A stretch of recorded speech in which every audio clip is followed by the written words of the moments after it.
Que Dieu nous bénisse. Nous remercions notre Seigneur de nous avoir accordé encore ce moment agréable de se trouver dans sa présence.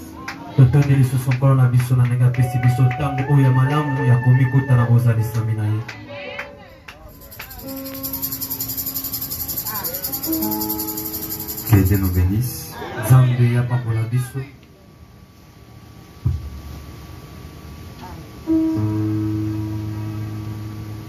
Un frère Mathieu, disait un peu.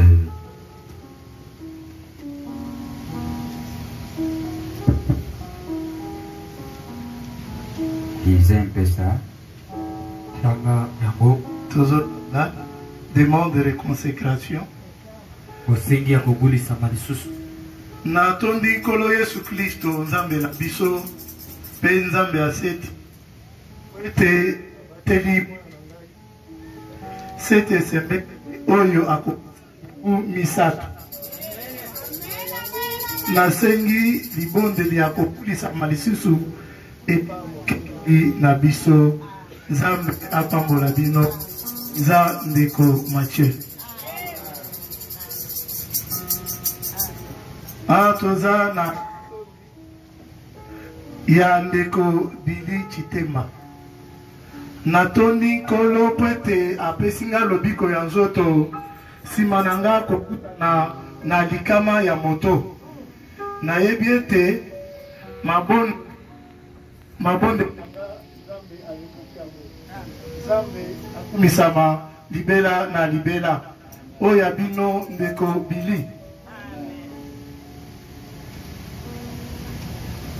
matondi lisusu ngai nazongisi kembo epa Nzambe po ete apesinga elonga na etangeli ya likolo to université na komekama ya mibale.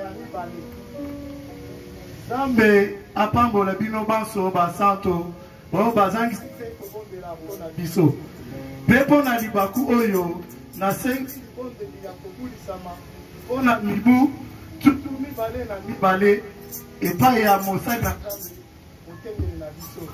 Nzambe apambola bino oyo ya bino ndeko David Murebo.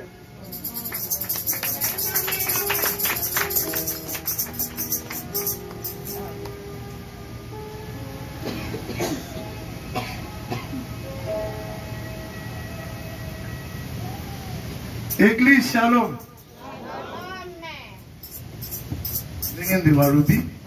Église Shalom. Basanto na Nzambe amu tabernacle oyo ezali kokambama na mosali na ye pasteur Sete Sembekele. Amen. Pe Shalom. Oyo bino ndeko pe paka na bino asuka apesi bino Église Mobimba kobanda pasteur kino bandimi yasuka Nzambe oya likolo pe se apambola bino na kombo na Yesu Kristo. Pona ibu motoba na tuku motoba na mitani. Na mukolo le 14 avril 2021 mercredi outi koleka. Amen. Na yakona sengi prière ya mosali na ye apambola ngai. Amen. Matondi.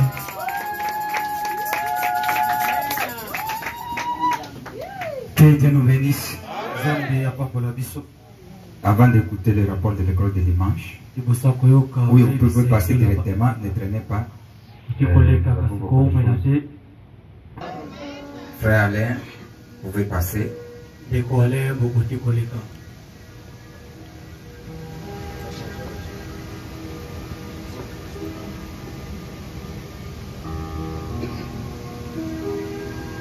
Préparez les micros.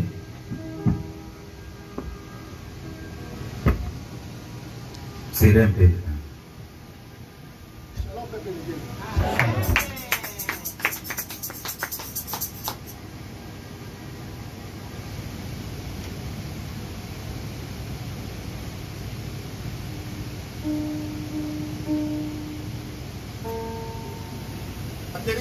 Atemi liboso na bino mpona kotatola bonene ya nzambe na oyo nyonso awuti kosala kati na libota na biso.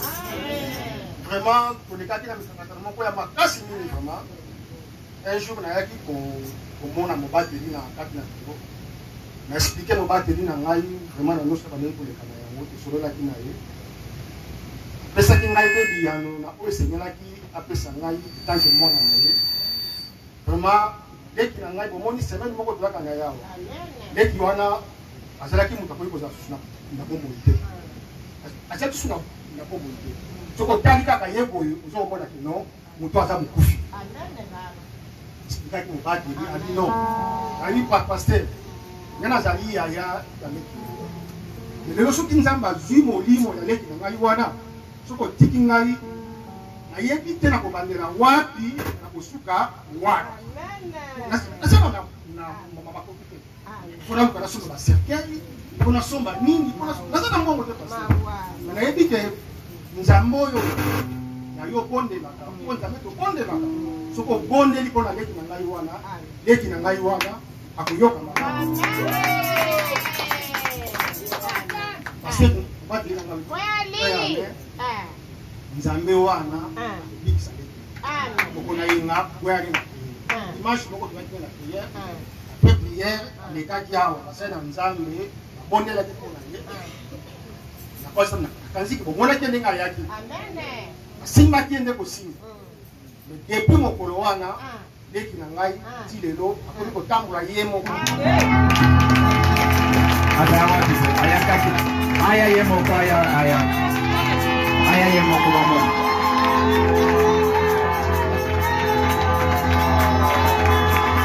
Kota ndenga zo tambola na makasi.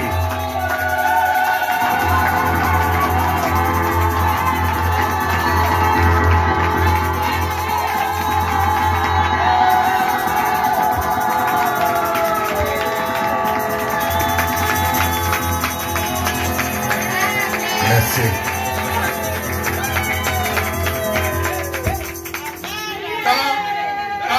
Kala bonge na nzambe. Nzambe na seti. Parce on a pas mon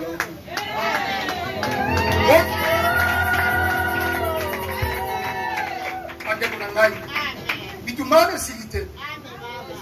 Mobati nanga bitumba silite. Bitumba zali. Kata bota. Na ibiki na mabonde ina nzambe.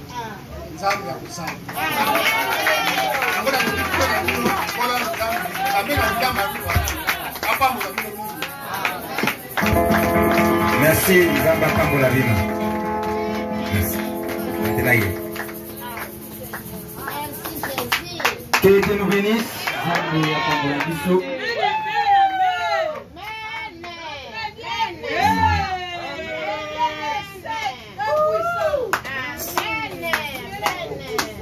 Il y a des gens qui ont demandé la réconsécration, on peut s'apprêter. Vous savez, mes frères, je vous ai toujours dit, et si les guérisons s'opèrent, ce n'est pas dire que nous sommes spéciaux, non. Nous allons toujours les faire. Puisqu'on est appelé à faire, c'est là. Ça va nous accompagner jour au jour. Jour au jour. Frère Souka, tu peux passer.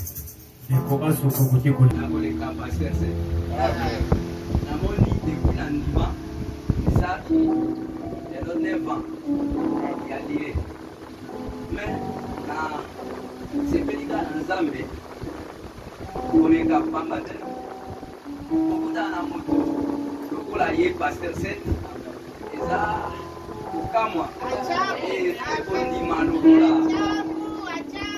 mukanda na nzambe na acte de la bonne oui ezoloba wana te abandaki bongo nzambe alakisi ete kende na gaza nzela wana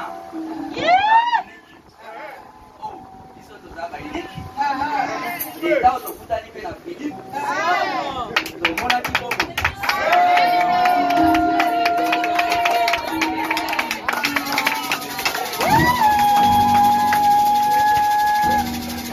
basasenka na ngai napesi yango na bana nzambe nyonso nzambe asali tala soki na bini kokwa koyeba te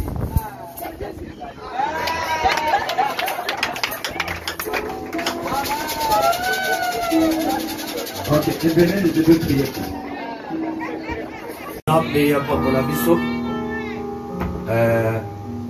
Je pense qu'on est presque...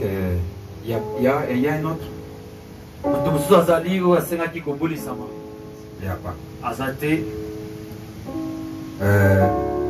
Peut-être aujourd'hui nous allons présenter l'enseignement d'une autre manière. Vous allez me pardonner la façon qu'on va présenter. Nous allons beaucoup lire. Il y a un sujet qui trouble même le monde du message. Maintenant, j'aimerais que vous puissiez saisir un peu. Vous devez beaucoup écrire et beaucoup lire.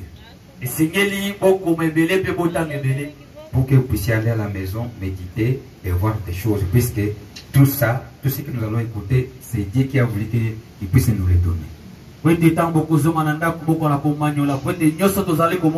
Soyez les bienvenus dans la maison de Dieu. Bon appétit. Bon appétit. Vous êtes prêts? Merci.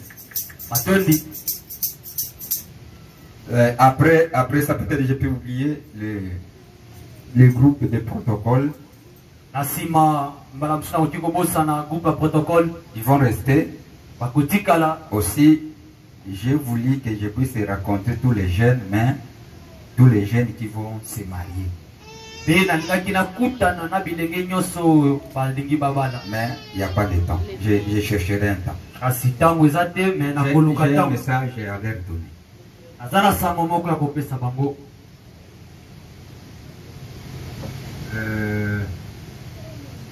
Je vous demande de vous lever pour que nous puissions lire la parole.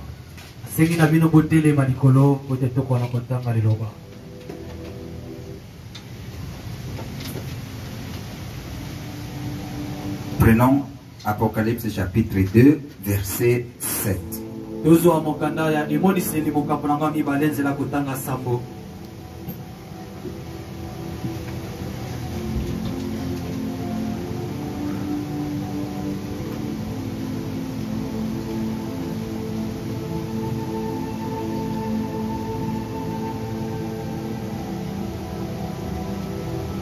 Nous lisons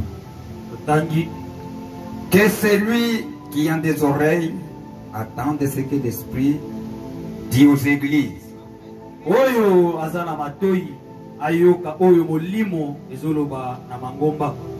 À celui qui vaincra, je donnerai à manger de l'arbre de vie qui est dans le paradis de Dieu. Amen.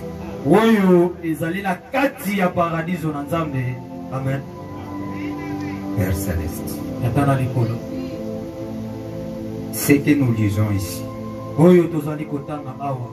c'est toi sous forme des Écritures. Tu es la vérité proclamée. Vérité révélée. Cette vérité que tu as réservée pour que nous puissions l'écouter.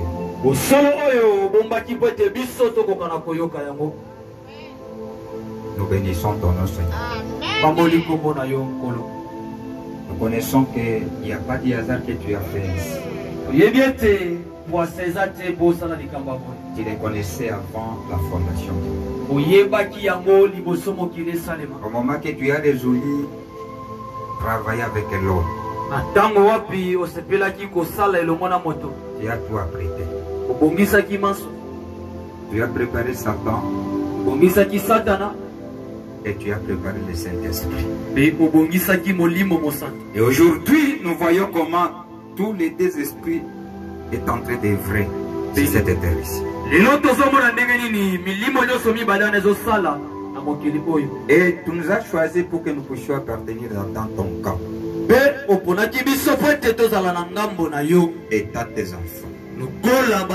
Puisque tu dis dans ta parole que tous ceux qui t'ont reçu, tu les as fait à être appelés les enfants de Dieu. Ils ont été créés pour ce but-là. Tu nous as donné ce pouvoir de devenir tes enfants. Nous sommes présents. Écoutons ce que tu vas parler. Dieu parlait à un autre Dieu. Puisque tu es en nous. Tes enfants sont bénis. Pour signe du respect. Accorde ta présence au milieu d'eux. Prépare, Seigneur, nos oreilles. Pour que nous puissions saisir quelque chose. C'est toi-même qui as dit que la foi vient de tout ce que nous écoutons de ta parole. Et nous allons écouter ta parole. Donne la foi. Ajoute de la foi. Et si peut y avoir quelqu'un qui est faible, tu as dit par tes maîtresses, nous avons été guéris. En écoutant ta parole, Seigneur, guérissez tous ceux qui sont là. Relève ceux qui sont fatigués. Puisque tu as dit, tous ceux qui sont fatigués, ils viennent à moi. Je vais donner le repos. Accorde, Seigneur, dans nos âmes. Le repos éternel. Enlève-nous dans le Dieu céleste. Bénis-nous. Assiste-nous. Utilise-nous comme des instruments. Pour que nous puissions parler de ta parole. Au nom de Jésus-Christ. Amen.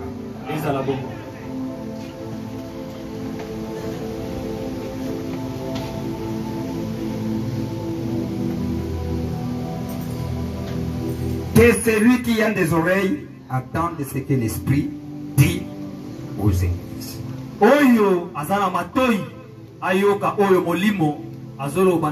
Je pense que chacun ici, en se regardant, on a des oreilles naturelles. Que Dieu nous bénisse. C'est lui qui nous a appelés capables de nous donner des oreilles spirituelles. Puisque tout ce que nous allons écouter ici nous appartient. Nous sommes appelés pour l'écouter. Pour que cela puisse nous amener quelque part. Ce n'est pas donné pour rien. C'est donné pour un but. Et que Dieu accomplisse ce but-là. C'est pour cela que je vais vous demander que nous puissions suivre bien. Puisque lui-même dit, c'est lui qui a des oreilles, qui puisse écouter ce que l'Esprit dit aux églises. Et nous sommes églises. Église rachetée. Que Dieu a appelé lui-même pour que nous puissions écouter ceci. Maintenant, il ajoute une bénédiction. Quelle est ses promesses? À celui qui vaincra, je donnerai à manger de l'arbre de vie. À tous ces gens qui écoutent tout ce que j'ai tenté de vous parler, et que vous allez vaincre. C'est qu'il y a un combat.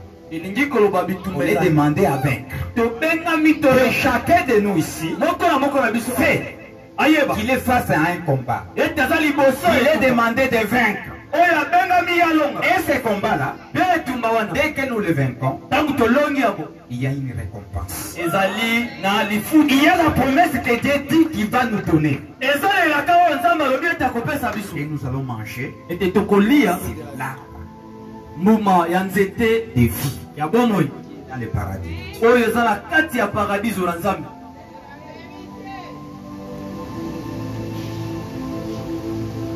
Si c'est la promesse de Dieu, Soki ezalaka na Nzambe c'est la récompense aux gens qui vont vaincre.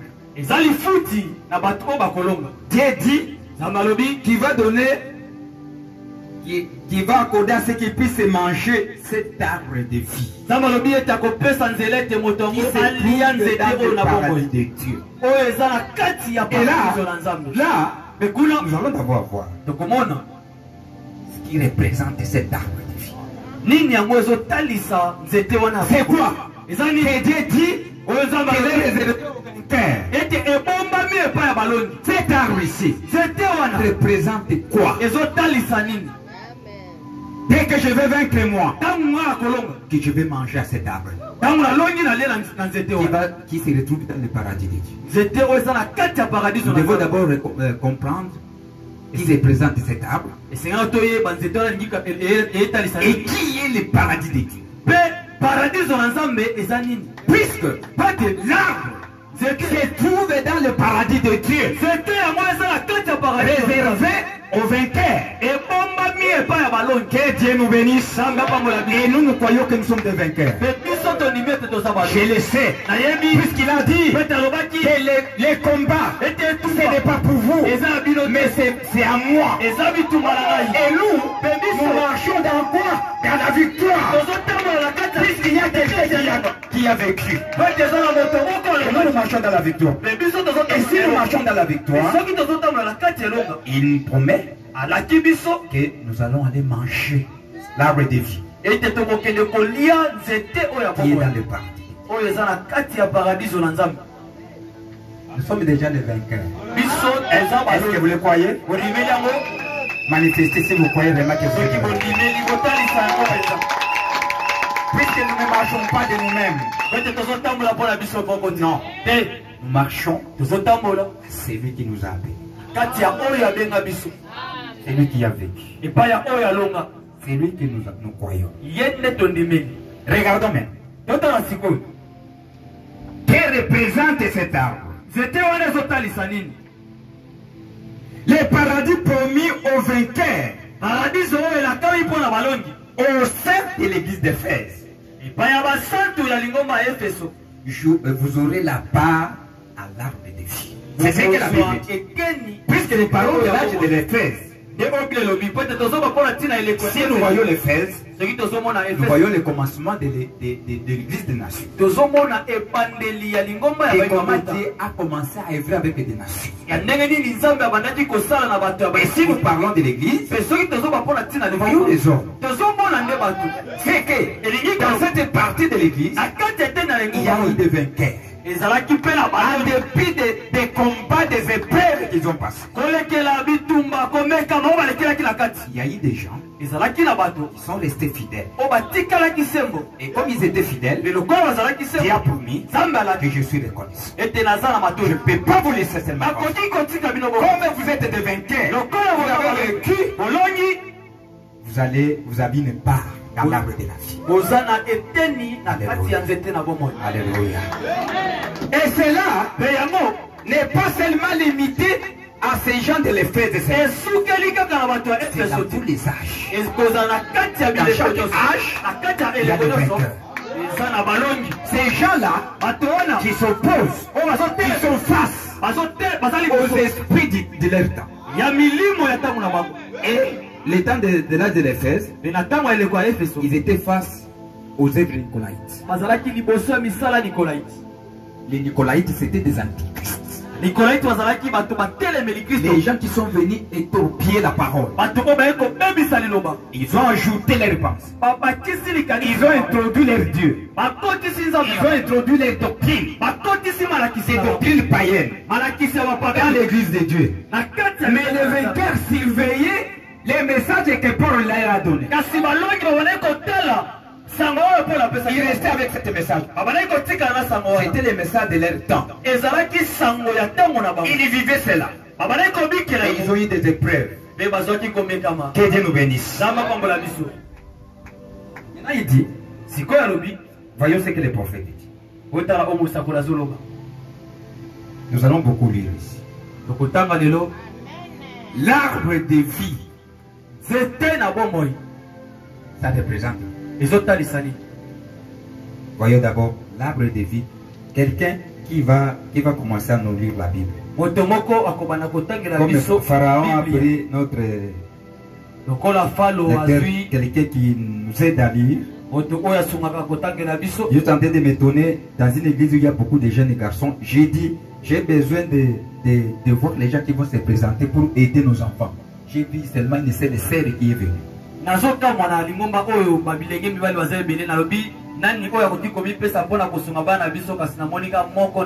Vous savez, déjà, moi si je peux dire, passe aller prêcher, tu seras content.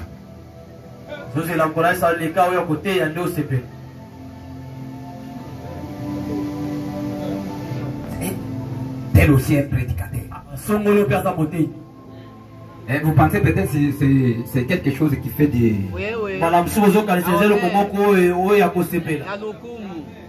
J'ai demandé ici qui viendront enseigner nos enfants. J'ai un mystère.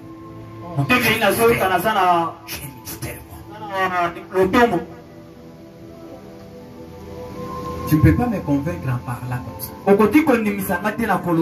Moi j'ai ma façon. Tu vas me convaincre de la façon dont je vois réellement que vous avez quelque chose. Ce n'est pas en parlant. Ce que Dieu a mis dans quelqu'un, ça se manifeste. On est né avec ça. On ne peut pas l'arrêter. Ça ne va pas se manifester seulement sur la chair. Non. Dans nos vies quotidiennes. J'appelle les gens qui vont aider nos enfants.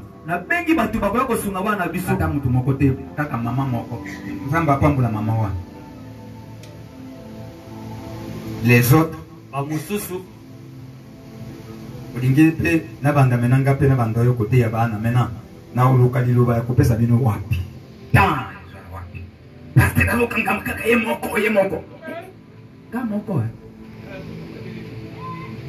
Que Dieu nous bénisse.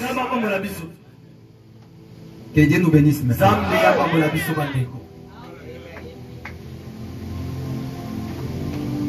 Nous devons s'entraider. Nous devons aimer l'œuvre de Dieu. Nous devons aimer. Notre vie en dépend. Si vous ne connaissez pas. Mes jeunes mamans, des jeunes filles, vous avez déjà fait longtemps dans les messages. Venez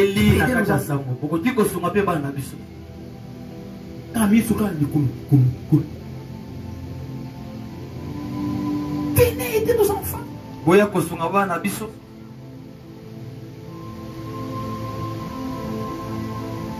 représente l'arbre de vie. Qui va nous dire? Ok. Prenez Proverbe. Je vous ai dit que nous allons beaucoup lire aujourd'hui. Donnez le micro à papa. Proverbe chapitre 3 verset 17 à 19.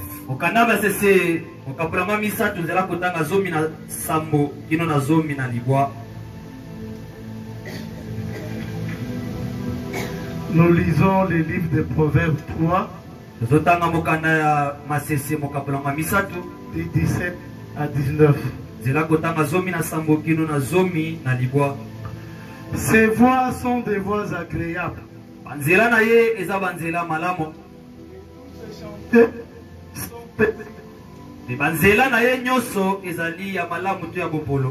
Elle est un arbre de vie pour ceux qui la saisissent. Et ceux qui la... Attends un peu, frère. Alléluia. Détournez d'abord là-bas. 18. Elle est un arbre de vie pour ceux qui la saisissent.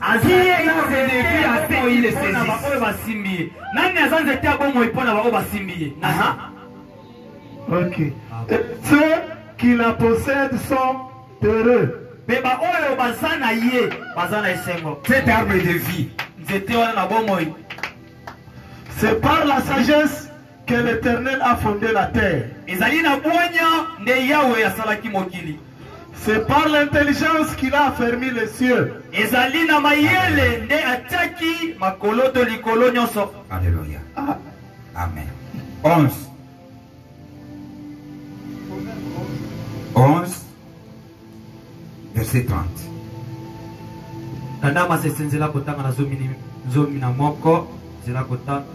Je vous ai dit, nous allons beaucoup lire. Nous lisons Proverbe 11, verset 30.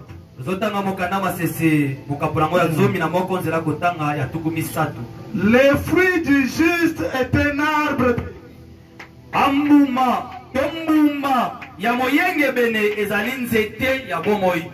Et les sages s'emparent des âmes. Amen. Amen. Que Dieu nous bénisse. Suivons maintenant ce que le prophète dit.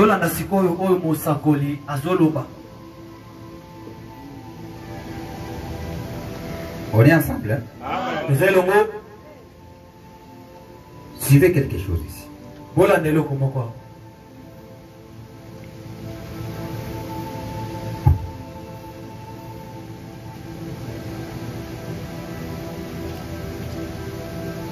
Page 93, exposé.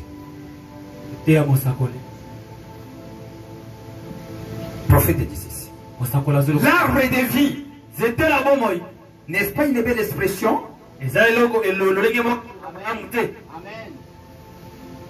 Elle est utilisée 3 fois dans les livres de la Genèse et 3 fois dans les livres d'Apocalypse. Aussi dans il s'agit des mêmes arbres. Il symbolise exactement la même chose. Mais qui est-ce que l'arbre de vie? Qu'est-ce que l'arbre de vie? Eh bien, avant tout, si nous pouvons regarder pour rechercher la signification de l'arbre de vie.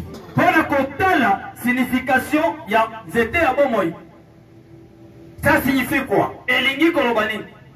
Si nous pouvons aller dans les livres semences, tout au début, que les choses ont commencé. Si nous prenons Genèse, nous verrons que dans Genèse, il y avait dans le jardin d'Éden des arbres. L'arbre de vie et l'arbre du bien et du mal ou l'arbre de la mort.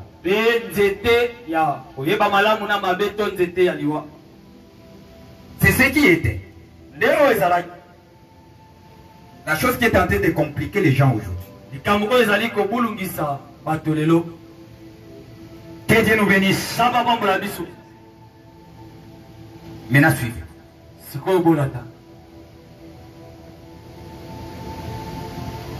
Le prophète dit que l'arbre de vie est mentionné 3 fois. Si nous regardons dans Genèse,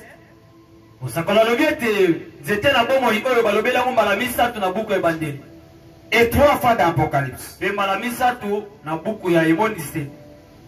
La première fois qu'il était mentionné dans Genèse, c'était en Éden.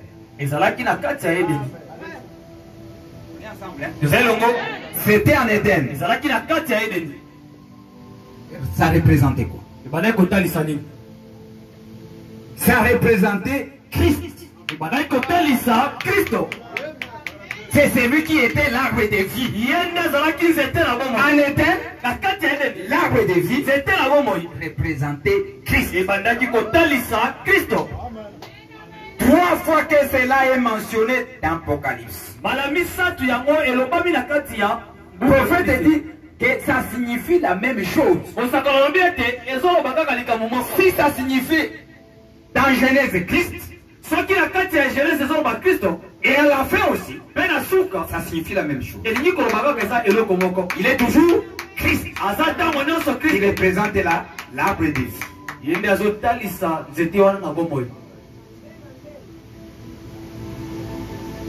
3 fois que cela est mentionné dans l'Apocalypse, c'était Christ. Christ dans le paradis. Qui est-ce que l'arbre de vie? C'était la bombe, les années. Recherchons dans la Bible si cela est écrit. Recherchons d'abord. Dans la Bible, qu'est-ce qui représente l'arbre? Puisque il y a un mystère là-bas. Et l'enseignement ne disserve pas. Tu es tenté de trouver les mondes d'aujourd'hui où les gens n'ont pas la révélation. Mais le 7e ange a amené la révélation. Il y avait la chose qui était en dehors de la Bible. C'était la chose qui était écrite en dehors. Que nous bénisse. Qui demandait à ce qu'un prophète puisse venir. Et au moment que Branham est allé dans la réunion au ciel, l'ange, moi je lui l'ai attiré, il a donné la signification de ce qui s'est passé en Éden. Que Dieu nous bénisse. Que Dieu nous bénisse. Et pour les connaître, puisque Branham n'est pas allé loin de la Bible, il est venu interpréter la Bible. Et la révélation qu'il y a, se trouve dans la Bible. Acclamez pour le Seigneur Jésus.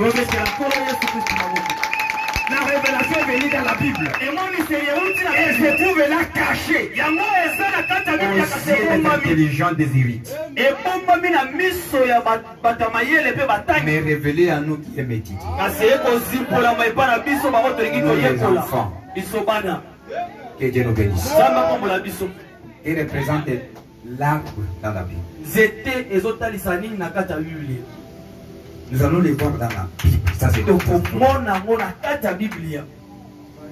Recommençons d'abord. Prenons nombre.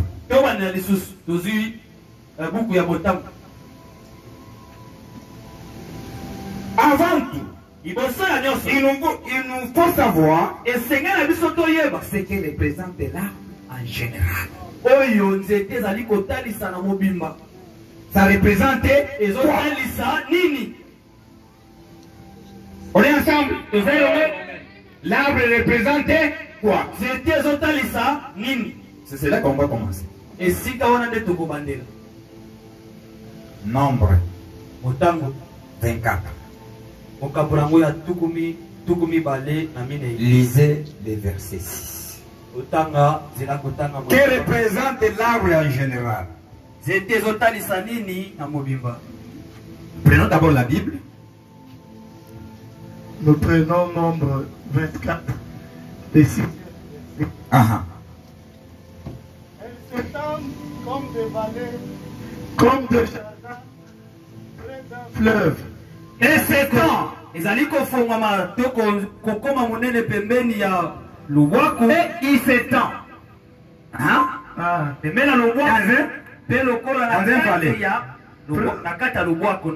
Comme des vallées. Comme des jardins. Près d'un fleuve. Il s'étend comme des vallées. Comme des jardins.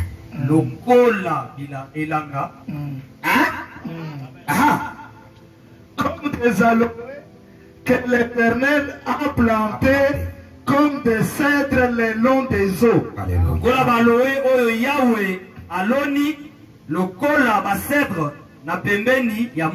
Aloé, cèdre, ce sont des arbres. Aloé, cèdre, les arbres en été. Que Dieu nous bénisse. nous continuons. Ce qui lui représentait quoi? Représentait ce que ça, cette écriture-là, c'est Balaam qui voyait puisqu'il allait maudire Israël. Oyo, eza Balaam ne bane komona. Opete ya linga kia la. Et dans la vision, il voit Israël comme des vallées, comme des jardins, comme des aloés plantés. Alléluia. Ce que Dieu représente Israël, comme des arbres qu'il a plantés. Son jardin. Que Dieu nous bénisse. Ah. Dieu a décrivant Israël. Balaam disait c'est qu'ils étaient. Ils étaient comme des arbres d'aloé. Que l'Éternel a planté. Que Dieu nous bénisse. Nous voyons là Israël comme plante, comme arbre. Partout dans les Écritures, les arbres représentent des personnes. Amen. Que Dieu nous bénisse. C'est que dans les Écritures, les arbres représentent des personnes. Regarde. Prenez au psaume. Voir. Voilà ce que le prophète dit. Il appuyait toujours ses propos par les Écritures. Il est venu accomplir les Écritures. Mettre à l'épouse les choses claires. Que Dieu nous bénisse. Au moment que nous avons reçu la révélation des sceaux, nous voyons la Bible d'une autre manière. Nous les lisons d'une autre manière. Puisque c'est notre livre. Les livres de chaque jour. Amen. Nous les comprenons dans une autre manière. Puisque c'est notre livre. Que Dieu nous bénisse. Et là, on nous dit que ces personnes sont représentées comme des arbres. Allons avec le prophète pour voir ça. Regarde. Il nous amène dans la Bible. Il prend psaume. Que les gens ne vous tourmentent pas. Il dit, maintenant, l'arbre, comment l'arbre doit devenir l'homme. Ils ont mangé seulement les fruits. Nous allons voir ici aujourd'hui. Qu'est-ce qu'ils ont mangé? Qu'est-ce qui s'est passé dans les gens? Quelle est la réalité de la chose? Que Dieu nous bénisse. Il a été caché au début. Pourquoi Dieu n'a pas voulu qu'il puisse être révélé? Puisque Satan pourrait embrayer les plans de la rédemption. Il dit, Jean, ce que tu vois, c'est Daniel aussi avait vu ça. Non. Allez se reposer. Il y a un peuple que j'entends, à qui je veux me révéler à eux. Et nous qui sommes ici, à qui j'ai tenté de révéler des choses. Acclamez pour le Seigneur Jésus-Christ. Et acclamez pour le Seigneur Jésus.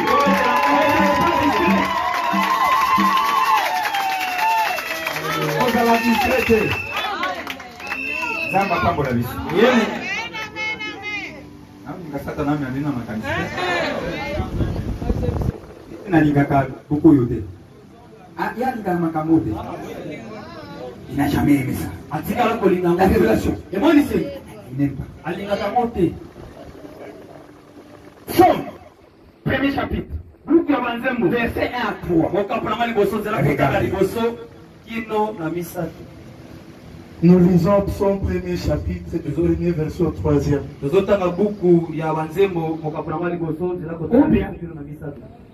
J'ai dit, vous avez beaucoup lu. Commencez d'abord Genèse.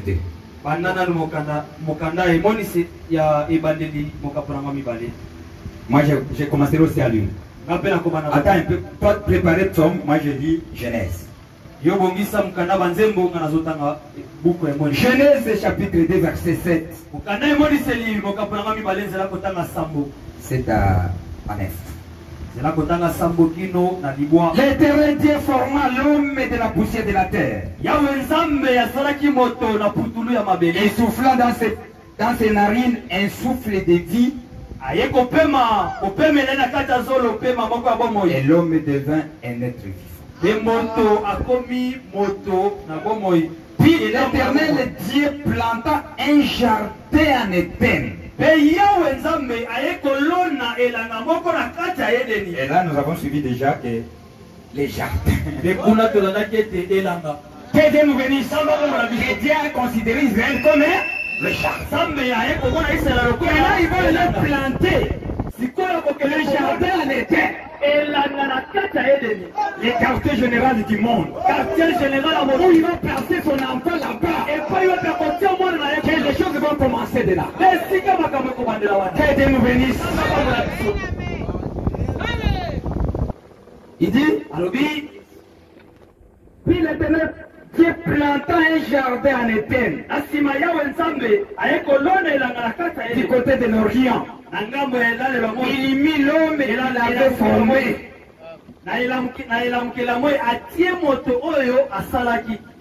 L'Éternel Dieu fit pousser du sol des arbres de toute espèce.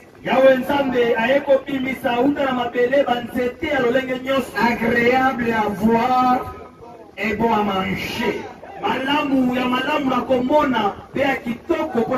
le langage biblique. Regardez l'énigme de la Bible. À qui? Et pas si vous regardez avec les yeux intellectuels, de ce monde ici, vous ne verrez pas quelque chose. Que Dieu nous bénisse. Il mit l'homme qu'il a formé. Dieu fit pousser du sol des arbres de toute espèce agréable à voir et bon à manger. Je vous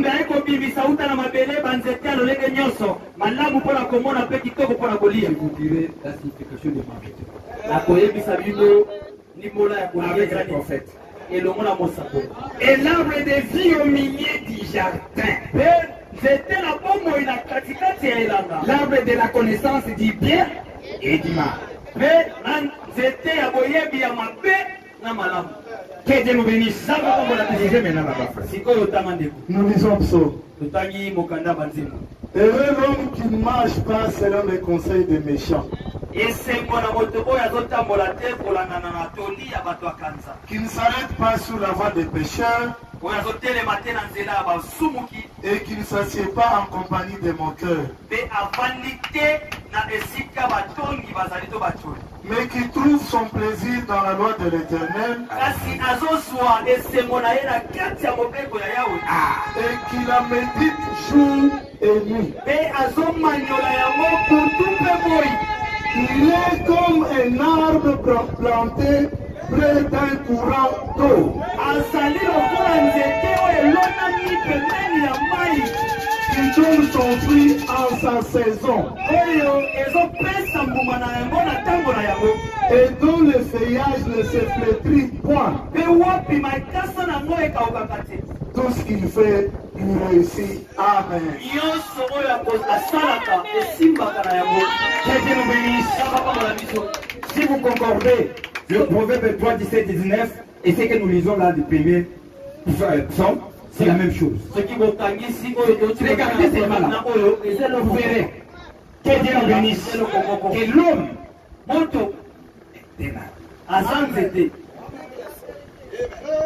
que Dieu nous bénisse. Et notre écriture. Juge. Juge 9. Verset 8 à 10. Qu'est-ce qu'on est en train de chercher? Que les arbres représentent les personnes. Juge 9, verset 8 à 10. Et moi je prépare 1 Chronique 16, 20, 33, 34. Juge 9, 8 à 10. Les arbres partirent pour aller oindre un roi. Banzete bakendaki mpona kopakola mokonzi moko mafuta. Écoute, Les arbres qui vont marcher, banzete okolala oindre un roi. Ekende kopakola mokonzi moko mafuta. Que Dieu nous bénisse. Les arbres qui sont en train de marcher, aller oindre un roi. Ezotambola mpo ekende kopakola mokonzi mafuta. Que Dieu nous bénisse. Nzambe apambola biso. et le mettre à leur tête. Mpe kotia ye likolo ya mitu na bango. Il dit à l'Olivier, bazoloba epai ya Olivier, règne sur nous. yo eza likolo na biso. Mais l'Olivier leur répondit, Kasi Olivier yaloli bango, renoncerai-je à mon huile qui m'assure? nakoboya mpenza na wile te na mafuta na ngai oyo ezali kondimisa ngai, Qui m'assure les hommages de Dieu et des hommes, oyo ezondimisa ngai lokumu ya Nzambe mpe bato, pour aller planer sur les arbres. mpo nakende kotelema to kovanda likolo ya banzete. Et les arbres dirent au figuier, Mpe banzete bayebisi na figi, viens, yaka toi règne sur nous. Amen. yo konza likolo na biso. Que Dieu nous bénisse. Nzambe apambola biso. Je vous donne une autre écriture. Nazopesa bino likomi mosusu. Première Chronique, chapitre 16. Okanda liboso ya kroniki mokambo nango ya zomi na motoba. Je lis 33. Natangi nzela kotanga ya tuku misatu na misatu. Que les arbres des forêts poussent des cris de joie devant l'Éternel. Banzete na zamba baganga na mongongo ya makasi ya esengo liboso ya Yawe. Quand il vient pour juger la terre. Zambi azali koya mpona kosambisa mokili. Que Dieu nous bénisse. Zamba pambola biso. Les arbres des forêts poussent des cris de joie devant l'Éternel. Banzete ya zamba baganga na mingongo ya esengo liboso ya Yawe. Quand il vient pour juger la terre. Zambi azoya mpona kosambisa mokili. Louez l'Éternel. Sanjola Yawe. Car il est bon. Zambi aza malamu. Sa miséricorde dira toujours. Mawana ye koumela seko. Dites, Oloba. sauvez-nous, Bikisa biso. Dieu de notre salut. Zambe alobiko na biso. Rassemblez-nous, Sangisa biso. retirez-nous du milieu des nations, Longola biso na katikati ya baima bota. afin que nous célébrons son saint nom Po ete tokona kosepela na kombo na ya et que bosantu. nous mettions notre gloire à te louer. Amen. Pe totia kembo na biso nyonso na kokumisaka yo. Amen. Que Dieu nous bénisse. Zamba pambo na biso. Ésaïe 55. Mokanda ya buku ya Isaya. Mokapo nango ya tuku mitano na mitano. Et moi, je prépare Jean 15, 1 à 6. Papa va lire Ésaïe 55, 12. Nous lisons Ésaïe 55, 12. Zotanga buku ya Isaya mokapo nango ya tuku mitano na mitano nzela kotanga zomi na mibale. Oui, vous sortirez avec joie. Iyo bokobima na esengo. Vous serez conduits en paix. Bokokambama na kimia. Les montagnes et les collines éclateront dans les graisses. Bangomba. Pe bangomba. Yango nyonso ekosepela na esengo. Devant vous. Liboso na bino. Et tous les arbres de la campagne battront des mains. Amen. Pe banzete nyonso elanga ekobana kobeta maboko. Que Dieu nous bénisse. Zamba pambola biso. Est-ce qu'on est ensemble? La plantation là, c'est nous. Kolona mwana te banzete wana eza biso. Est-ce que vous croyez ça? Bino kodimeli yango. Oui, bah, nous nous avons ensemble.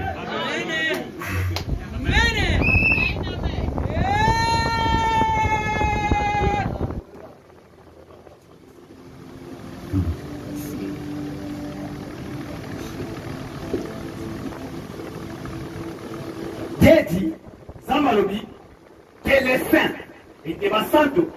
Faut une plantation de Dieu. Azali Il y a beaucoup ilanga na de Nzambe. que je vous les donne. Akomi eza ebele napesa bino yango. Hein? Mais nous avons besoin de commenter. Nous avons besoin de commenter. Nous avons besoin de ça va être un problème. Prophète dit, Moustapha lobi, Mais qu'est-ce que l'arbre de vie? Kasi nzete ya bomoi elingi avant tout, liboso ya nyonso. il faut savoir que ce que représente l'arbre en général. Esengeli toyeba oyo nzete ezotalisa na mobimba. Nous avons lu nombre d'écrivains Israël. Balaam disait qu'ils étaient comme des arbres d'aloe que l'Éternel a plantés. Partout dans les Écritures, les arbres représentent des personnes.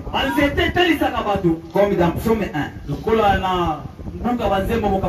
Et l'arbre de vie, si nous voyons réellement que les arbres représentent des personnes, le prophète dit, l'arbre de vie doit donc être la personne de vie.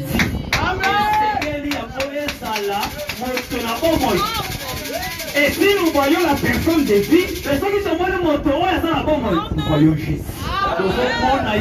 Puisqu'il est venu sur la terre, il s'est présenté, c'est moi la paix de vie.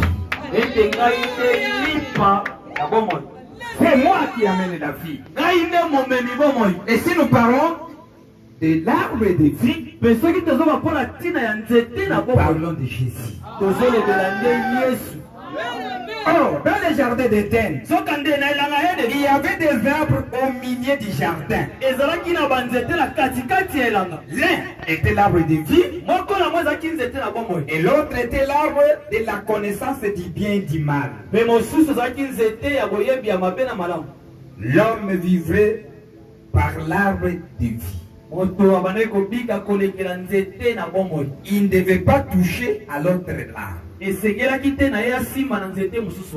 peine de mourir. Mais l'homme quand même a pris de l'autre arbre. Et à ce moment-là, la mort est entrée en lui par le péché. Il était dorénavant séparé de Dieu. Or, cet arbre, là-bas en Éden, c'était l'arbre qui était la source de la vie. C'était Jésus. Que Dieu nous bénisse. C'était Jésus. Allons dans l'écriture. Voici réellement c'était Jésus. Pourquoi le prophèt te dit que c'était Jésus? Allons maintenant voir dans la Bible. Si réellement ce qui confirme là, que cet arbre qui était dans les jardins d'Éden, c'était Jésus. Regardons maintenant dans la Bible. Si réellement la Bible va nous dire que c'est lui-même Jésus qui était dans les jardins d'Éden. Cet arbre de vie. Papa peut se lever. Regardons. Si c'était Jésus réellement. Qu'est-ce que la Bible dit? Prenons Jean. Chapitre 15. Verset 1 à 6. Et moi je vais prendre Matthieu chapitre 7, 17 à 19.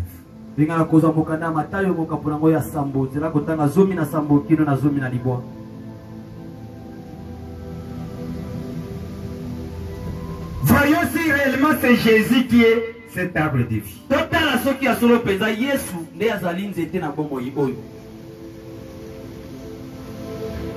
Nous prenons le livre de Jean, du premier verset au 6e. Jean 15. Je suis le vrai cep. Et mon père est le vigneron. Tout sarment qui est à moi et qui ne porte pas de fruits, il le retranche.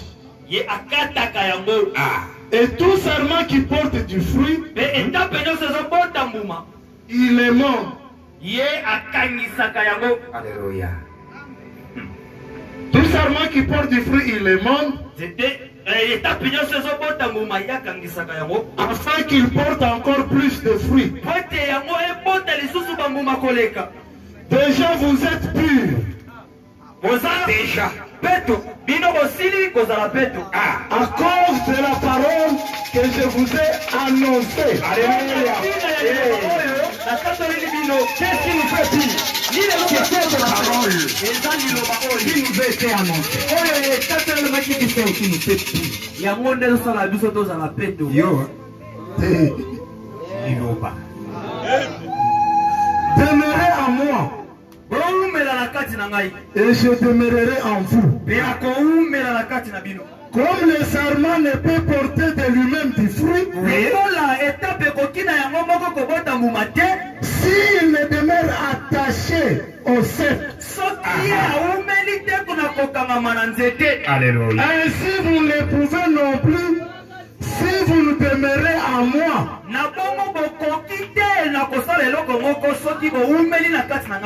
Je suis le cep.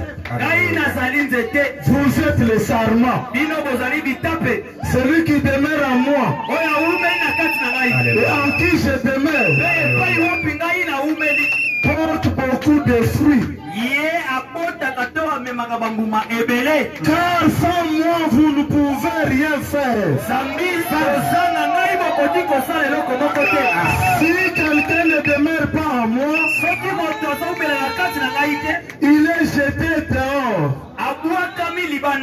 Comme le sarment, il sèche. Amen. Puis on ramasse le sarment, on les jette au feu et il brûle. Que Dieu nous bénisse. Un prophète dit, c'est lui qui n'a pas le Saint-Esprit, il est dénominationnel. Si tu n'as pas le Jésus, pire dénominationnel.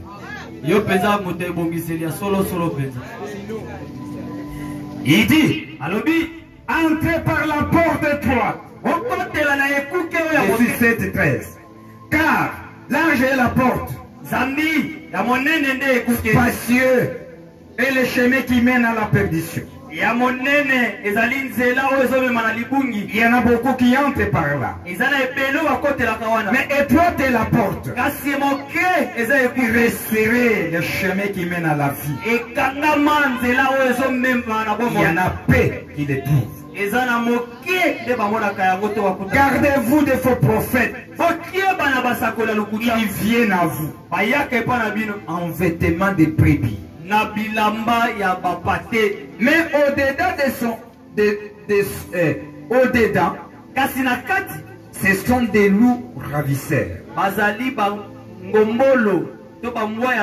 Il ajoute, il dit, c'est lui-même qui dit, comment on va les reconnaître? Vous les reconnaîtrez à leurs fruits. Cueilletons des raisins sur des épines, ou des figuiers sur des chardons. Tout bon arbre porte des bons fruits. Mais les mauvais arbres portent des mauvais fruits. C'est que vous et moi, nous reconnaîtrons ces beaux prophètes par leurs fruits, leurs œuvres. Alléluia. Maman, que Dieu nous bénisse. Que Dieu nous bénisse.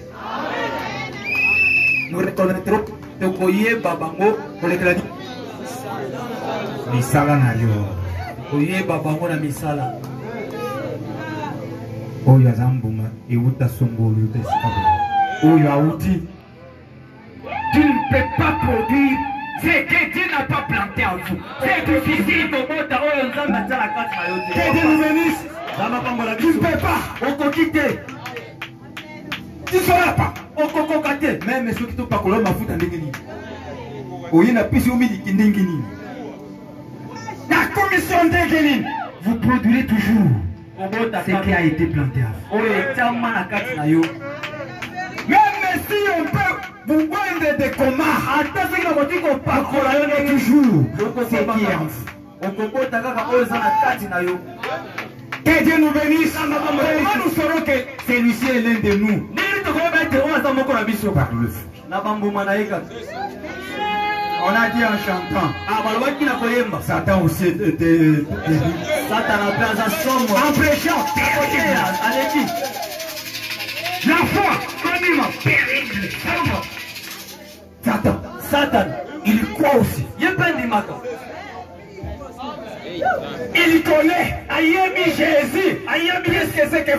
connaissez Jésus.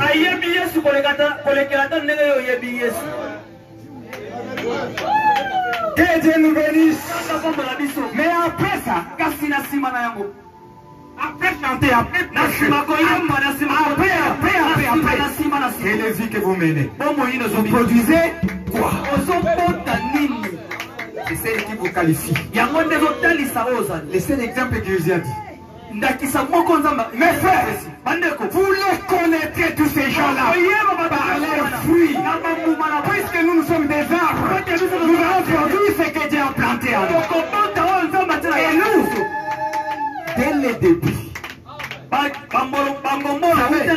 vous n'êtes pas chrétien aujourd'hui, non? Vous n'êtes pas chrétien aujourd'hui. Vous êtes chrétien depuis la fondation du monde. Que Dieu nous bénisse. La parole est venue. Il a manifesté. Manifester ce qui est en vous. Seulement c'est là. Que nous écoutons la parole de Dieu. Mais on est chrétien depuis. Nous allons suivre ici. Dekina. La coco bunga. Voyez même les papas moussous dans cocotte. Il y aura des païens qui vont entrer. C'est que vous voyez des païens aujourd'hui. Ils entreront. Ils vont nous précéder. Que Dieu nous bénisse. Et vous le bamina. C'est que vous voyez que païens aujourd'hui. Dès que l'œil de Dieu regarde, il dit que c'est mon enfant. Un jour, il va me connaître et il va entrer. Mais aujourd'hui, on voit qu'il est pécheur. On voit ce qu'il est. Mais un jour, il va vous précéder. Attention. La vie, il est de Dieu. Nous reconnaîtrons par leurs fruits. Tous vos arbres porteront de bons fruits. Et Paul dit, dans Éphésiens dit, vous avez été créés pour produire des bonnes œuvres. Regardez la raison de notre création. Notre vie doit être accompagnée par de bonnes œuvres.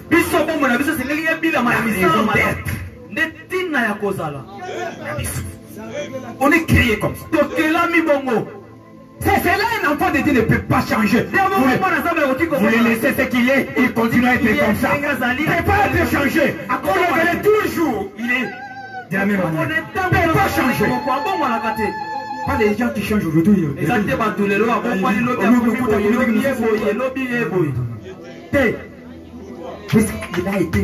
a été concis.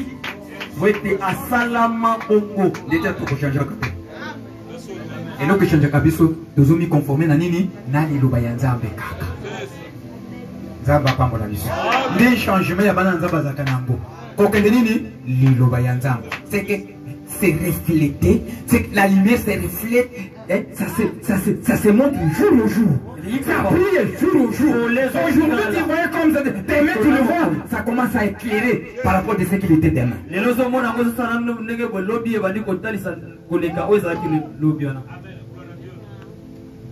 Tout arbre qui ne porte pas de bons fruits est coupé, jeté en feu. C'est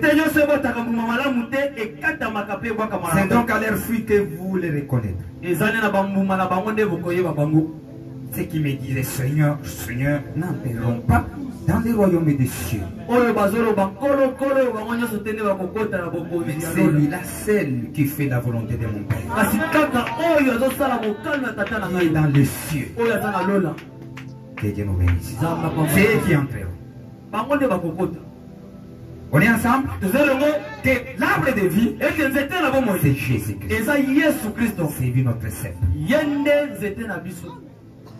Oh, cet arbre là-bas en Éden, qui était la source de la vie, c'était Jésus. Jésus se présente lui-même comme la source de vie éternelle. Il s'est appelé la paix du ciel. La paix. Pain. Il a parlé de se donner lui-même. Il a dit, si un homme mangeait de lui, il ne mourrait jamais. Il a proclamé qu'il connaissait Abraham.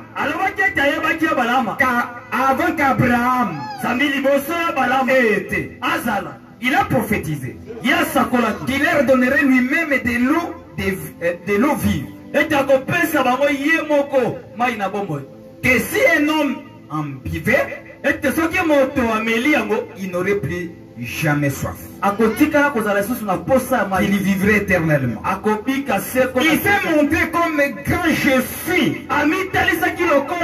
Il est le pain de vie, la source de vie éternelle, l'arbre de vie. Il était là-bas en Éden, au milieu du jardin, tout comme il sera au milieu des paradis de Dieu. Et Dieu nous bénisse. Certains pensent que les deux arbres du jardin n'étaient que des arbres semblables aux autres arbres que Dieu avait placés dans les jardins.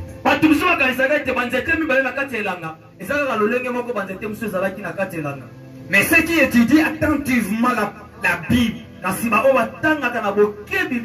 savent qu'il n'en est pas ici. Quand Jean-Baptiste a crié que la cognée était mise à la racine de tous les arbres, il ne parlait pas simplement des arbres naturels, mais des principes spirituels. Il était basé sur les principes spirituels. Or, dans 1er Jean, 1er Jean, premier épître de Jean, premier épître de Jean,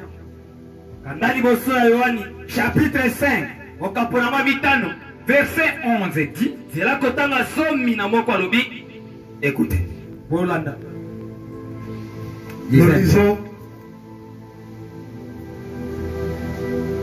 nous lisons premier épître de Jean. Regardez, nous devons être fondés sur les principes spirituels de la Bible. 5e verset.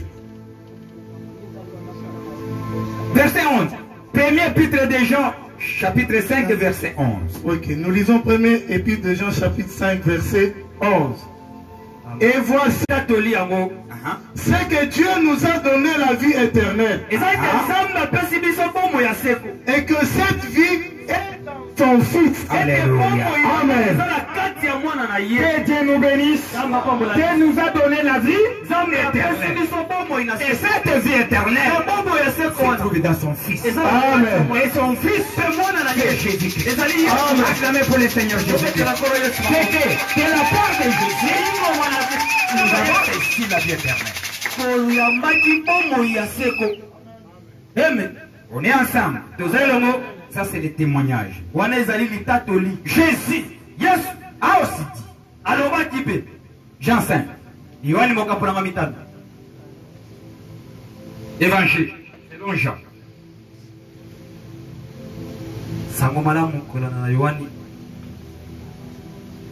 Verset 40. Nous prenons. Les témoignages, son témoignage dit que nous recevons la vie éternelle en croyant en Jésus-Christ. C'est celui qui nous donne la vie éternelle. Dès que vous croyez à Jésus, vous avez la vie éternelle. Que Dieu nous bénisse. Est-ce que c'est nous-mêmes qui croyons à Jésus? Non. Même les dénominationnels croient à Jésus. Ils ont aussi la vie éternelle. Ce n'est pas seulement vous. Alléluia. Que Dieu nous bénisse. Amen. Ils ont aussi la vie éternelle. En croyant en Jésus-Christ comme les sauveurs, ils ont la vie éternelle. Mais il y a une différence que nous allons écouter. Hey! On a la vie éternelle. Mais au-delà de la vie éternelle, nous sommes Israël. Amen. qui reste à son côté. Que Dieu nous bénisse. Que Dieu nous bénisse. Nous lisons Jean 5, 40. Et vous ne voulez pas venir à moi pour avoir la vie. Je ne tire pas ma gloire des hommes. Mais je sais que vous n'avez point en vous l'amour de Dieu. Je suis venu au nom de mon Père. Vous ne me recevez pas. Vous me rejetez. Si un autre vient en son propre nom, vous le recevrez. Comment pouvez-vous croire, vous qui tirez votre gloire les uns des autres, qui ne cherchez pas la gloire qui vient de Dieu seul? Amen. Moi que vous voyez, Jésus, Christ, devant vous, C'est Elohim. Elohim, le Jéhovah invisible. Et aujourd'hui, l'homme me présente devant vous avec son nom. Les noms que je porte, les noms de Jésus-Christ, C'est ça le Dieu invisible. Vous ne voulez pas me recevoir. Mais je vous dis, tout celui qui vient à moi a la vie. Que Dieu nous bénisse. Que Dieu nous bénisse, mes frères. Il est venu avec le nom de Dieu lui-même. Le nom de la rédemption. Jésus-Christ. Ce corps-là, C'était le corps des sacrifices. mais il y a un corps qui est censé de renfermer les secrets pour que l'humanité puisse bien les connaître. Il va se manifester dans le dernier jour.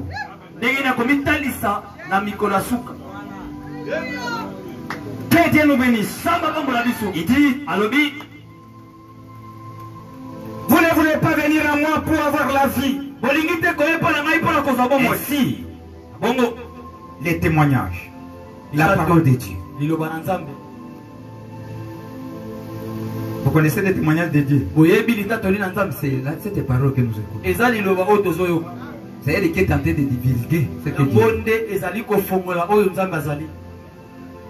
ne peut pas changer cette parole.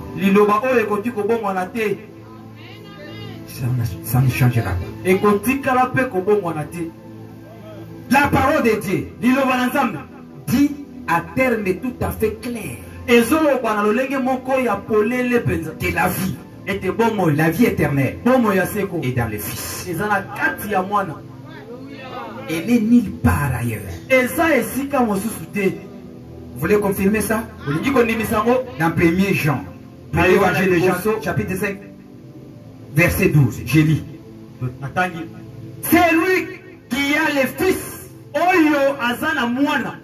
À la vie. Puisque c'est lui la vie. C'est lui qui n'a pas le fils de Dieu. n'a pas la vie. Amen. Or, puisque ce témoignage ne peut pas changer, on ne peut pas rien en retrancher ni rien ajouter. Le fait de demeurer, donc, le fait de demeurer dans quelle la vie, dans le Fils,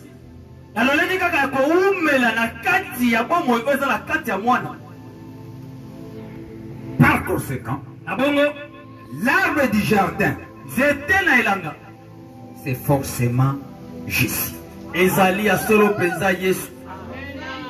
Si l'arbre de vie est une personne, l'arbre de la connaissance du bien et du mal aussi, c'est une personne.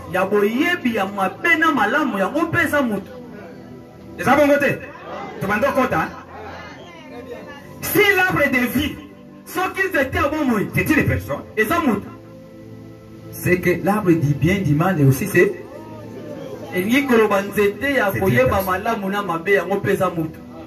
C'est une personne. Il ne peut pas en être autrement. Ainsi, les justes et les malins se trouvaient là. Côte à côte au milieu du jardin d'Éden. Jésus, et Satan étaient là. Christ, l'onction, et pourquoi était là. Et l'esprit malin et séduction était aussi là. Il vivait côte à côte dans le jardin d'Éden. Des esprits invisibles. Maintenant, ça que ça soit visible. Ça doit prendre un corps. Que Dieu nous bénisse. Christ a pris le corps. Adam. Que Dieu nous bénisse.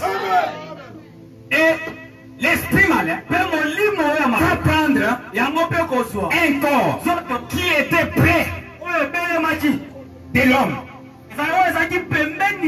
Satan, serpent.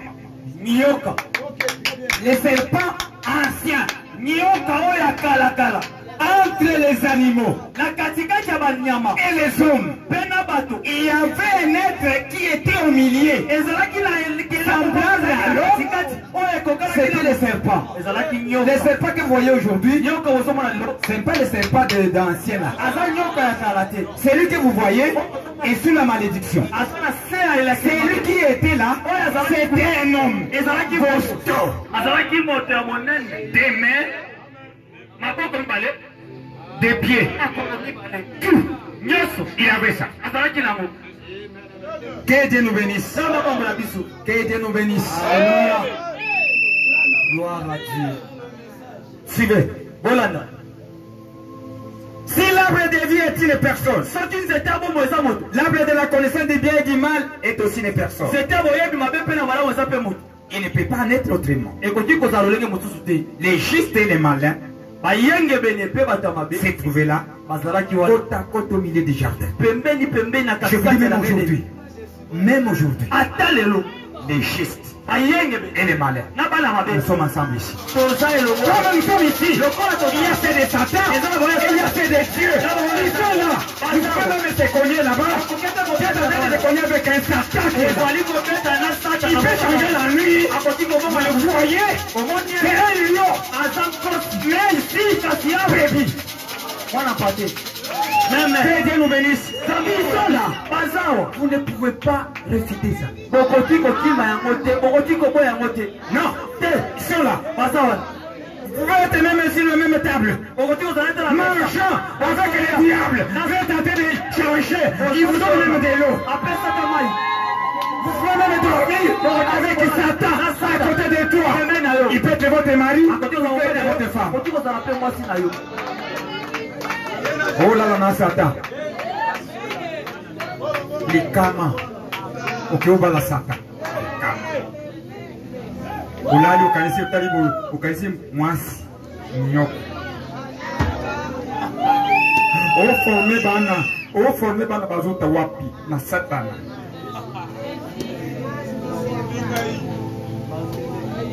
Quels sont ces enfants-là que tu es en train de former qui vient na Satana. Aume la makila ya batu. Aulia mifungi. Butu asali yolo ulali ubouché memete akandu.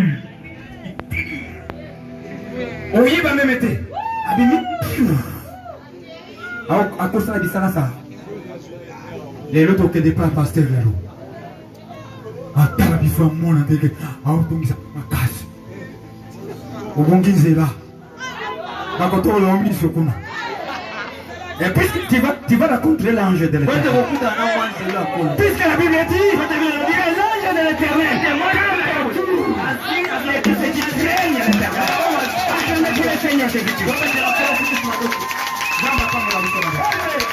Ici, il n'y a pas de sorcier. Il y a des enfants de Dieu. Puisque tu peux être appelé sorcier et devenir un enfant de Dieu. Les gens comme on a besoin de il est nourri d'un pain de larmes. yo opesa biso lipa ya pinzoli. Tu les abreuves de larmes en pleine mesure. Ozomedisa bango pinzoli na epimelo. Tu fais de nous un objet de discorde pour nos voisins. Osali biso esalelo ya mobulungi mpona bandeko na biso. Nos ennemis s'éraillent de nous. C'est réalise de nous. Ah, bazo sangana na biso. Dieu des armées, Nzamba mapinga. relève-nous. Telemisa biso. Fais briller ta force. Ngengisa bokasi na Nous yo. serons sauvés. Biso tokobikisa. Tu as arraché de l'Égypte une vigne. Yo obotonaki na Egypte vino songolo. Il présente Israël comme une vigne. Azotanisa Israel lokola mvinyo. Tu as arraché de l'Égypte une vigne. Obotoli na Egypte mvinyo. Tu as chassé des nations. Obengani bikolo. Et tu l'as planté. Pe oloni yango. Oloni bango. Oloni bango. Ah. Que Dieu nous bénisse. Amen. Et ce matin, mon sujet, si le Seigneur le permet, juste pour un court instant, c'est planter la vigne ou la planter.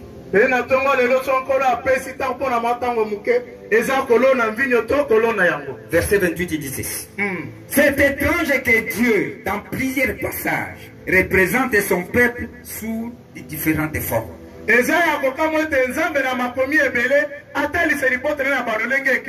a pas longtemps, nous disions qu'il nous a identifiés à l'aigle. Et lui-même est un aigle. Et nous, ces aiglots. Tout ira bien. La dernière fois que j'ai prêché sur cela, et j'ai reçu une lettre, c'était dans cette grande ville de là. Beaucoup parmi vous savent où c'était dans Oyo. Et l'association des prédicateurs s'était rassemblée, ils avaient condamné mes réunions parce que je crois que Dieu a appelé l'homme à la vie éternelle avant la fondation du monde. Et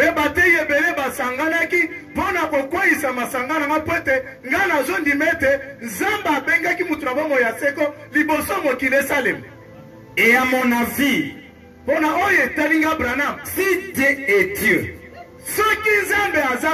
si jamais il a été Dieu, il reste toujours Dieu. Amen. Il a toujours été Dieu. S'il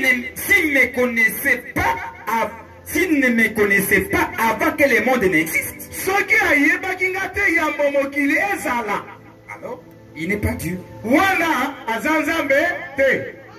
45 paragraphe. Il dit, tu as arraché une vigne de l'Égypte. Tu l'as apporté. Et tu l'as planté à un bon endroit. Ça, c'était Israël. Le peuple de Dieu qui était en Égypte, ils étaient des bonnes vignes. Ils étaient des élus de Dieu. Mais si une bonne vigne n'est pas plantée dans un bon sol, elle ne produira pas de bons fruits. Ça dépend de l'endroit où la vigne est plantée. Alléluia. C'est ce qui déterminera les produits de la récolte. Amen.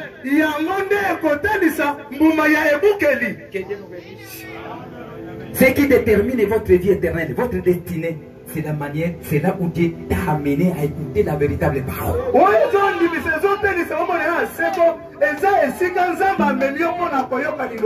Si Dieu te met à côté d'un véritable berger, cela montre réellement que Dieu est élu. En dépit de tout ce que tu es, un jour, tu vas raconter cette vérité. Puisqu'il porte la vérité, il est en train de vous amener à la vérité, et la vérité va te raconter un jour. Et on s'est échangé. Que Dieu nous bénisse. Amen. Et s'il ne te connaissait pas, il peut te l'amener à un faux docteur. tozomema yo epa molakisi ya lukuta. Écoutez un pasteur polygame. Ozoyoka mokengeli mobali basi ebele. Quelqu'un qui croit qu'il prend en main Dieu. Mutu akondimete brana mazanza. Attention. Keba. Que Dieu nous bénisse, mes frères. Amen. C'est comme aujourd'hui. Eza lokola leno. Est-ce qu'on est ensemble? Toza elongo. Nous avons dans un pays beaucoup de fermes et de merveilleux croyants. Toza na kati ya mboka songolo bandimi ya solo pe ya malamu. Ils sont entremêlés dans toutes les églises dénominationnelles. Bango bakoti na mangomba nyonso bibongise. Et ils viennent de différentes dénominations et de différentes couches sociales. Bawuti na bibongiseli bikeseni pe na lolenge ya mbikele ya bato. C'est pourquoi, Ndepo na tina. dans mon ministère, Na lotongo na ngai. jamais je n'ai essayé à aucun moment de rejeter quelqu'un ou quelques dénominations parce qu'il y a de bonnes gens dans toutes ces dénominations. Natikala kobakisa mutu te to bibongiseli songolo te po ete na kati na yango bato malamu bazali. Amen. Amen. Que Dieu te bénisse, cet homme de Dieu. Zamba pambolo musai na nzambo. Ce sont des gens appelés Baza babiangami. et élus de Dieu. Pe baponami ya nzambe. Auriez-vous pu condamner Israël pendant qu'ils étaient en Égypte? Bino bokokaki kokwisa Israel ntango azalaka na Egypte. Puisque Dieu a permis qu'ils soient d'abord là-bas. Pote nzambe apesaki basananu kuna kasi. En les regardant, Na kotala bango. puisqu'ils étaient des élus, c'était un temps seulement qu'ils étaient là. Ezalaki nde ntango Un bazalaki temps kuna. déterminé. C'est Ntango pourquoi oyo je vous ai ezisamaki. dit, je vous ai dit, na bino. tu peux voir un homme aujourd'hui, Akomona mutu lelo. païen, Mopakani. se comporter d'une autre manière. Akobika lolenge Ne le mutu. négligez pas. Kochola yete. Comme il demeure à écouter la véritable parole, Lokola azomela koyeba ne liloba. perdez pas espoir. Un jour, Kobongisa elike te tu mokolo peux moko. rencontrer le Seigneur. Akoki kokutana Ne na le nkolo. rejetez pas. Kolela te.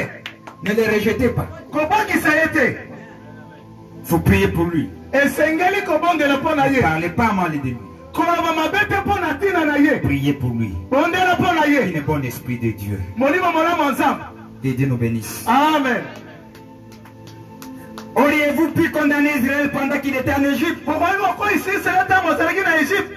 Et s'il était si simplement mal pris, Soki yango ye azwamaki na ndenge ya malamu. leurs péchés Masumu na bango. les avaient séparés de Dieu. Ekabolaki bango na nzambe. Ils avaient été plantés en Égypte. Balonamaki na mboka Egypte.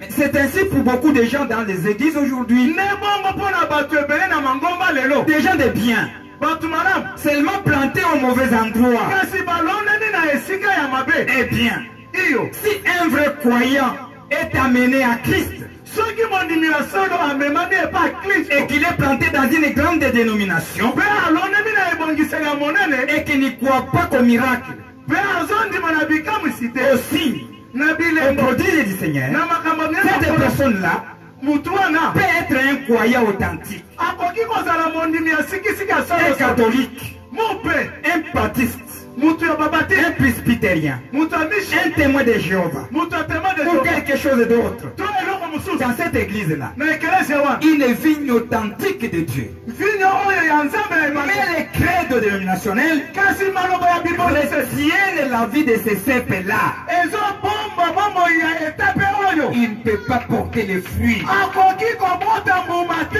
jusqu'à ce que Dieu puisse l'arracher de là Akima te nzambe api et le planter là où il y a le véritable. Mpe kolona ye esika ya. Que Dieu nous bénisse. Amen.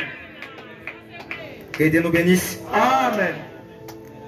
Un autre écriture qui a appris ce que je vous ai dit dans la Bible déjà, des psaumes 1. Naona uti kotangela. Tentez de lire maintenant des prophètes. On lisait la Bible, on lit maintenant des prophètes. Ko tozotanga mosakoli. 54.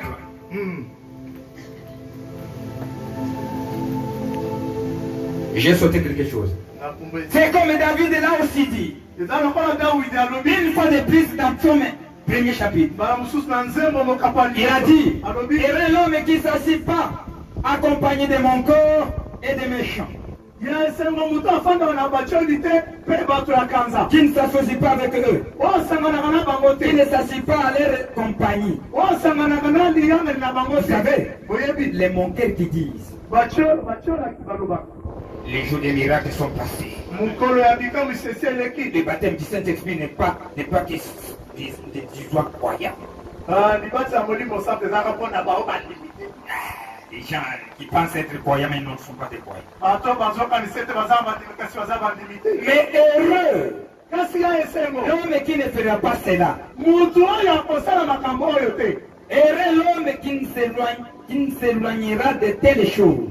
ya esengo mutu Qui va oyo s'éloigner de telles choses. mosika ya makambo oyo. On ne veut pas mélanger ces choses. toyi kosangisa makambo Vous oyo. ne pouvez pas mélanger ces choses. okoki kosangisa makambo Heureux oyo. l'homme qui ne s'associe pas à cela. ya esengo mutu oyo asangisanaka na makambo À oyo te. l'une de ces choses qui réunit la puissance du Seigneur. na moko ya makambo oyo ewanganaka nguya ya nkolo. Que Dieu nous bénisse. amen.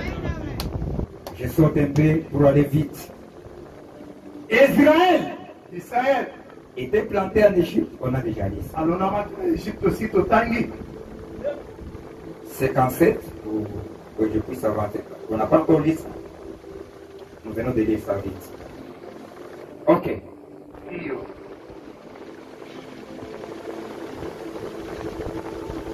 Prophète dit ceci. mosakoli azoloba boye. Si une église soki ekelezia songolo ou un homme to mutu songolo s'éloigne de là où il y a la pire parole, akei mosika na esika eloba malamu ezali, cet homme-là, mutu oyo il devient une épine. akomaka sende. Vous savez, oyebi on est ici. toza awa Par hasard, vous quittez cette église. na mpwasa olongwe ekelezia oyo. Nous croyons que nous sommes dans la vérité. biso tozondime toza na kati ya solo. Vous quittez l'église. olongwe awa Vous allez être dans une autre église. okei na ekelezia mosusu.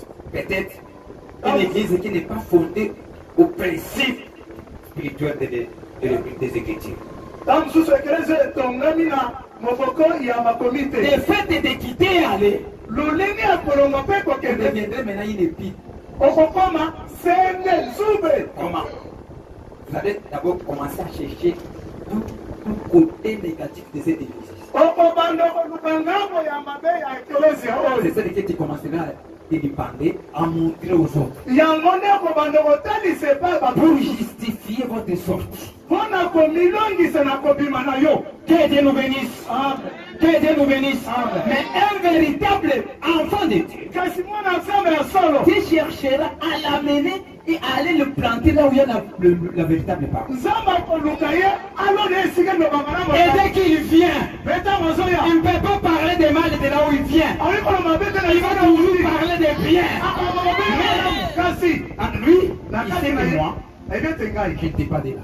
azalaki moto akuna Ce que te. Dieu a placé à moi, bo nzambe atie kati na nga ne s'attachez pas, ne se conformez pas de ce qu'on écoutait. ezalaki Il manquait quelque chose à moi. na oyo tozala koyoka te zali kozanga eloko moko. C'est là que le prophète dit yango mosala zolo que si soki une église se scandait, soki ekelezia songolo écoutez ce qu'il dit. boyeba zoloba C'est pareil pour une église aujourd'hui. eza lolenge moko mpona ekelezia lelo. Quand l'église s'éloigne de la fontaine de la vie, ntango ekelezia okende mosika na mai ya bomo, quand il s'éloigne des joies du salut, ntango ozokende na esengo alobi, quand il s'éloigne du Seigneur Dieu, ntango ozokende mosika na nkolo nzambe, alors cette personne devient une épine. wana motu wana azokoma nzube. Elle trouve toujours des fautes ye amonaka kaka bambeba et des piquants. mpe makambo ya mabe. C'est que lui, à lui, il n'a jamais vu de bonnes choses. Il parle toujours en mal. na des autres. kati na ye atikala komona makambo ya malamu te, akoloba mobele mabe mpona bamosusu. Que Dieu nous bénisse. Amen. Il n'a jamais dit de bonnes choses. atikala na makambo ya malamu te, Toujours mal, mal. mobele mabe na monoko na ye. Les piquants. makambo eswa Aussitôt que vous approchez à lui. soki opusani kaka epai na ye. Moi, je suis presbytérien. nga naza missionnaire, Je suis méthodiste. naza moto ya Je méthodiste, suis un tel. nga naza songolo. Je ne parle pas de ces histoires-là. obetelanga masolama ya buzoko na De ces gens-là. ya patoine Pas d'amour. bazangi bolingo bango, De souci. bato ya tibwitibwi. Il épine nzube et n'a pas de fruits. aza na mbuma te. Prenez cette même plante. Les cactus. Elle est plantée là pendant quelques générations dans une terre qui a beaucoup d'eau. Alors cette épine là s'ouvrira et deviendra une feuille tendre portant des fruits. Que Dieu nous bénisse. Amen. Amen.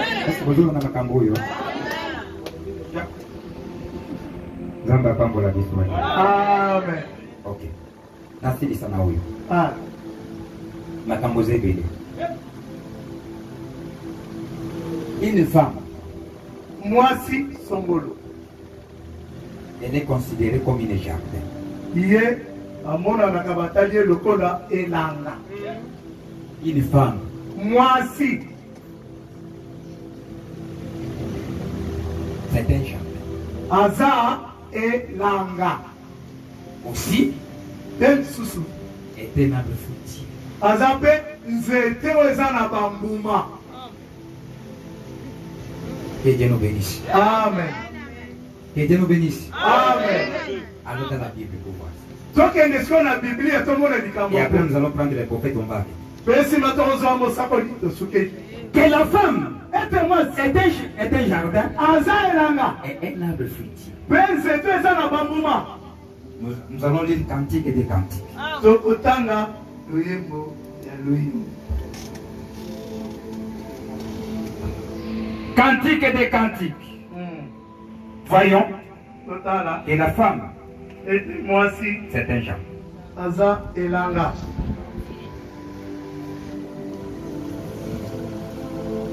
C'est pour cela qu'ils ont demandé à ne pas être essuyés. Leti wana basengami bakomisama mbindo te to babeba te. Il faut toujours les garder payés. Esengeli kobatela bango beto. Veillez sur eux. Kosenzela likolo na bango. Cantique des cantiques. Loyembo. Chapitre 4. Mokapo ya mine. Nous lisons verset 9. Tozotanga mulongwa libwa. Qui me ravit le cœur, ma soeur, ma fiancée. Ndeko na ngai ya mwasi ozobenda motema na ngai. Qui me ravit le cœur par l'un de tes regards. Ozobenda motema na ngai na moma etaleli na yo.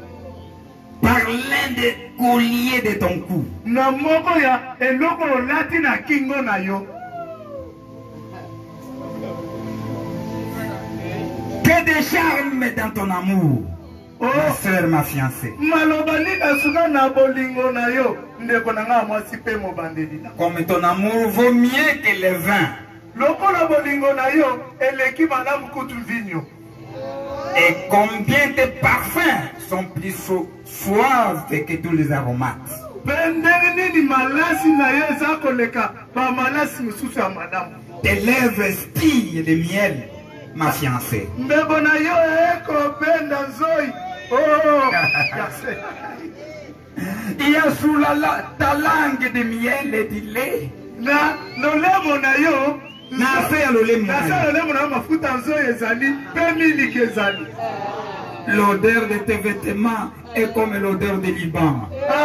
Sona binamba na yo eza lokola oyo ya liba.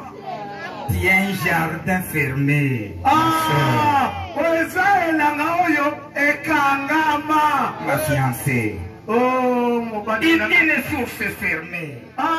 Oza ebandeli ya mai oyo ekangama. Une fontaine scellée.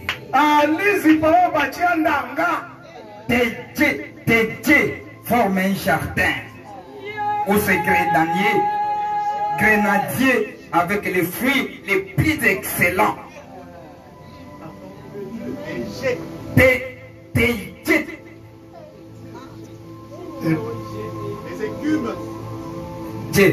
dieux. Mama kambo wakakawa. Tete. Mama kambo wakakawa. Tes dieux forment un jardin makambo boko kone salaka elanga. où sont des grenadiers kuna biloko ya malamu ezali avec les fruits les plus excellents, na bambuma ya kitoko koleka les trouènes avec les renards. kuna bature na barena. Que Dieu nous bénisse. Amen. Regardez maintenant les réalités. Botala sikoyo sola likambo Prenons les prophètes. tozwa mosango La semence du serpent. momboto ya nyoka Tout y est ici, tout. nyonso eza na kati Tout. Semence du serpent prêché le 28 septembre 1958 soir. momboto ya nyoka oyo eteyami na mokolo wana. Paragraphe 133.